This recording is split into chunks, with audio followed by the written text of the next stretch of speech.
সোনালী সূর্যের প্রতি সম্মান দেখানোর জন্য আজকে আমি আপনাদের কাছে চলে এসেছি।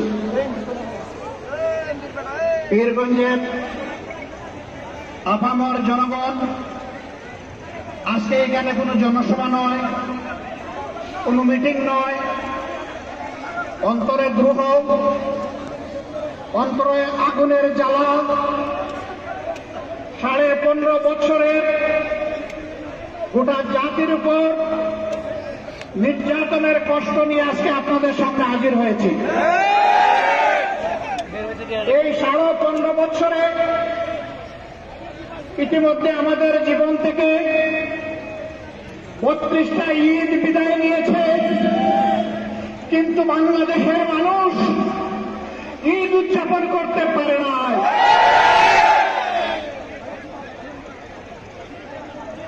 জায়গায় জায়গায় খুন গুম, হত্যা, ধর্ষণ, লুণ্ঠন, মানুষের উপর সীমাহীন নির্যাতন, জুলুম গোটা জাতির শ্বাস বন্ধ করে দিয়েছিল। আল্লাহ তাআলার অশেষ মেহেরবানি, গত 4 তারিখ আল্লাহ তাআলা এই জাতির শ্বাস ফেলার সুযোগ করে দিয়েছেন। এটাকে সকলেই বলছেন বাংলাদেশের দ্বিতীয় স্বাধীনতা যুদ্ধ। আর এই যুদ্ধের মহানায়ক আপনাদের সন্তান, আমাদের সন্তান আবু সাঈদ। আমি আমার পক্ষ থেকে, আমার দলের পক্ষ থেকে আবু সাঈদের প্রতি ভালোবাসা, কৃতজ্ঞতা এবং শ্রদ্ধা নিবেদন করছি।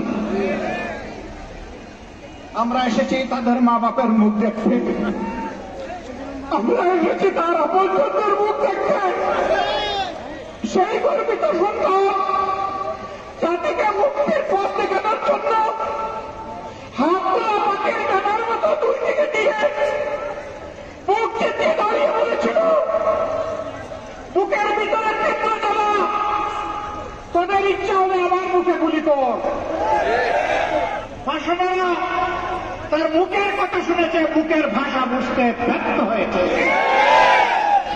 এই জন্য এদেশে আপামর জনগণের ট্যাক্সের টাকায় কিনা অস্ত্র আর ভুলের দিয়ে আমাদের কলিজার টুকরার কলিজাকে ঝাঁঝরা করে দিয়েছে।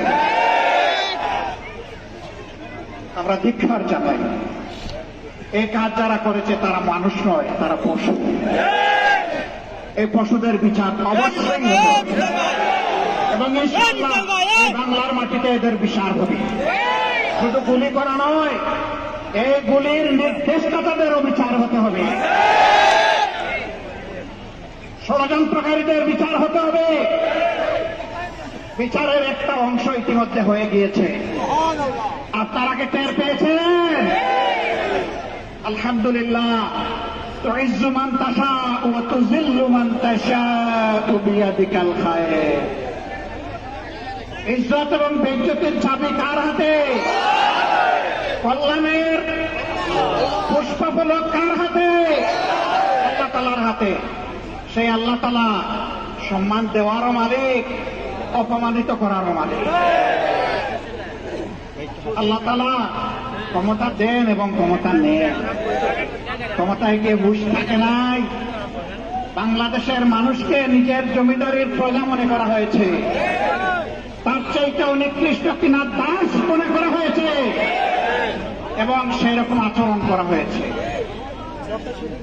এখান থেকে সকলের শিক্ষা নেওয়া উচিত। সম্মানিত ভাইয়েরা, আমি আর কথা বাড়াতে চাই না।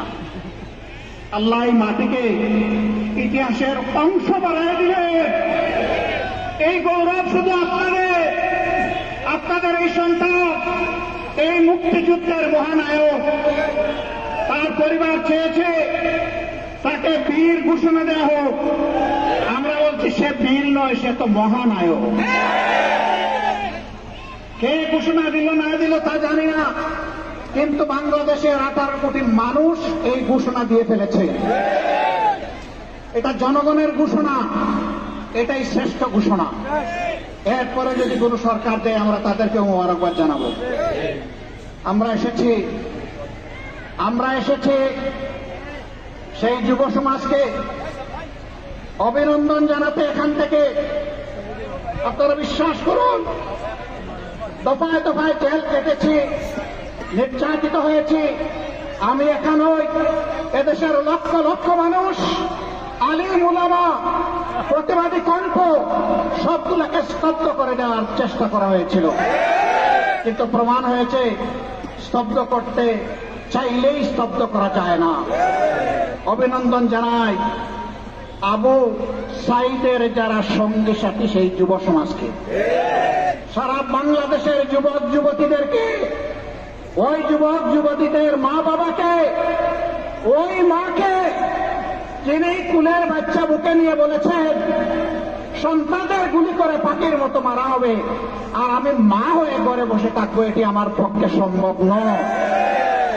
আলহামদুলিল্লাহ, এটি ছিল জনতার অভূতপূর্ব উত্থান, এবং সেই গণ উত্থানে আল্লাহর শকর 15.5 বৎসরের জমায়েত, জঞ্জাল, জুলুম বেঁচে গিয়েছে এবং চিরদিনের জন্য বেঁচে যাবে ইনশাআল্লাহ। যারা এই জাতিকে অপমানিত করেছে তারা কখনো সম্মানিত হতে পারবে না। ক্ষমতায় শেষ পর্যায়ে টিকে থাকার জন্য একদিন আগেও বেপরোয়া ভাবে 136 জন মানুষকে হত্যা করা হয়েছে। আমরা সেই সমস্ত মাদেরকে আমাদের পক্ষ থেকে সহানুভূতি এবং কৃতজ্ঞতা জ্ঞাপন করছি, যারা তাদের বুকের তন হারিয়েছে। বাবাদেরকে করছি, আমাদের সেই সমস্ত বোনদেরকে করছি যারা তাদের স্বামী হারিয়েছে, এতিম বাচ্চাদেরকে করছি যারা তাদের হক কমা হচ্ছে, বোনদেরকে করছি যারা তাদের ভাই হারিয়েছে, ভাইদেরকে করছি যারা তাদের আপন ভাইকে হারিয়েছে। আপনাদেরকে অভিনন্দন, আপনাদের প্রতি জাতি কৃতজ্ঞ। আল্লাহ আপনাদেরকে সবরে জামিলা থাকুন। যুব সমাজকে অভিনন্দন আবারও জানাই। এক কৃতিত্ব ভাই তোমাদের, এই জাতি তোমাদের জন্য চিরদিন তোমাদের কাছে ঋণী থাকবে ইনশাআল্লাহ। কিন্তু তোমাদের প্রতি আমার অনুরোধ, ছেড়ে দিও না এই জাতিকে, ঠিক চোখ চোখ দিয়ে থাকিয়ে থাকো। আগামীতেও তার যেন স্বৈরাচার হয়ে উঠতে না পারে। আগামীর বাংলাদেশ যেন হয় স্বৈরাচার মুক্ত বাংলাদেশ, চোর মুক্ত বাংলাদেশ, ইনসাফের বাংলাদেশ, প্রত্যেকটি নাগরিকের গর্বের সাথে বেঁচে থাকার বাংলাদেশ। আমরা সেই বাংলাদেশের অপেক্ষায় থাকলাম। আবারও আপনাদেরকে অনেক সালাম, অনেক শুভেচ্ছা, অনেক অভিনন্দন, অনেক কৃতজ্ঞতা। আপনারা দোয়া করবেন আমাদের এই মজলুম দল আপনাদের পাশে, জনগণের পাশে, জাতির ক্রান্তি লগ্নে সুখে এবং দুঃখে উভয় অবস্থায় যাতে আপনাদের পাশে থাকতে পারে আমাদের জন্য দোয়া করবেন। আপনাদের এই ভালোবাসার জন্য আমি অভিভূত। আপনারা কষ্ট করে এসেছেন, আমার পক্ষ থেকে আপনাদেরকে কিছুই দেওয়া সম্ভব নয়, শুধু কৃতজ্ঞতাটুকু আর শুধু ভালোবাসাটুকু। এর সাথে মহান রবের দরবারে দোয়া করি, হে আল্লাহ, তারা দেশকে ভালোবেসে, তোমাকে ভালোবেসে এখানে এসেছে, তুমি তোমার কুদরতের হাত দিয়ে তাদেরকে অফুরন্ত যাজা দিয়ে দাও, দুনিয়ায় দাও, আখেরাতে দাও, আর এই মাঠের মর্যাদা তুমি বৃদ্ধি করে দাও। আল্লাহ হাফেজ। বাংলাদেশ জিন্দাবাদ, বাংলাদেশ জামাতে ইসলামী জিন্দাবাদ। আসসালামু আলাইকুম ওয়া রাহমাতুল্লাহ।